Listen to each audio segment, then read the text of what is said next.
संजय दत्त की नानी जद्दनबाई हुसैन का जन्म 1892 में बनारस में हुआ था। बिहार के गया से देश की प्रसिद्ध नर्तकी गायिका रही जद्दनबाई का गहरा संबंध रहा है।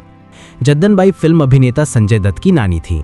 गया शहर के पंचायती अखाड़ा रोड स्थित शिक्षा एवं प्रशिक्षण संस्थान डायट परिसर में जद्दनबाई की हवेली मौजूद थी, जिसे हाल के दिनों में बिहार सरकार द्वारा ध्वस्त कर दिया गया है और यहाँ बिहार शिक्षा परियोजना की एकेडमिक भवन बनाई जा रही है। कहा जाता है कि इस हवेली में जद्दनबाई की ठुमरी गायन और नृत्य के एक से बढ़कर एक कद्रदान आते थे।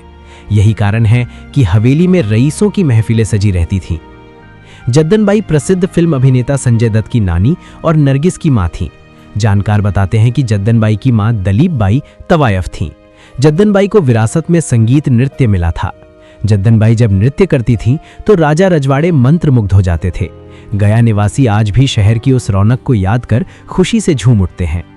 जद्दनबाई का ये महल गया शहर के पंचायती अखाड़ा स्थित डायट परिसर में मौजूद था।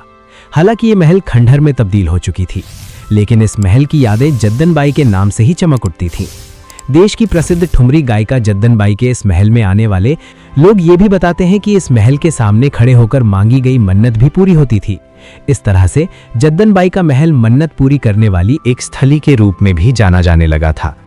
गया घराने से जुड़े पंडित राजेंद्र सिजवार शास्त्रीय और उपशास्त्रीय गायकी से जुड़े हुए हैं।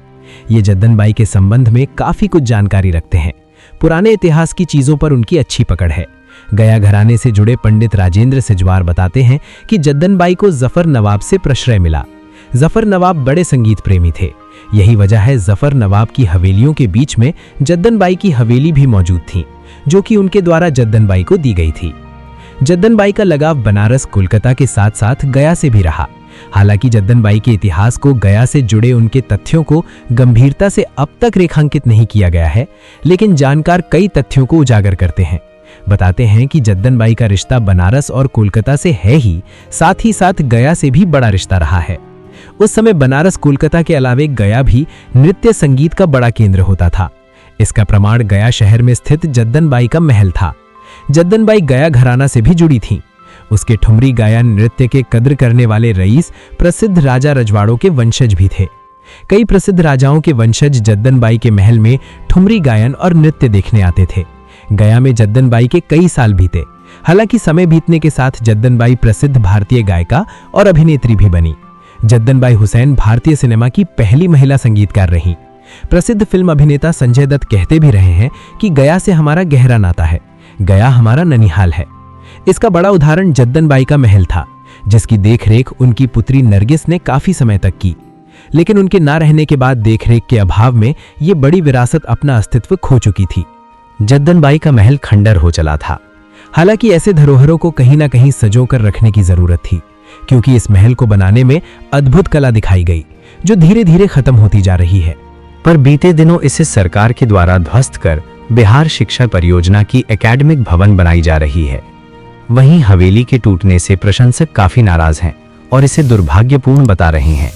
प्रशंसकों का कहना है कि हम लोगों के द्वारा लगातार इसे संरक्षित करने की मांग की जाती रही है, किंतु हवेली को संरक्षित करने की जगह इसे ध्वस्त कर दिया गया, जो काफी दुर्भाग्यपूर्ण है।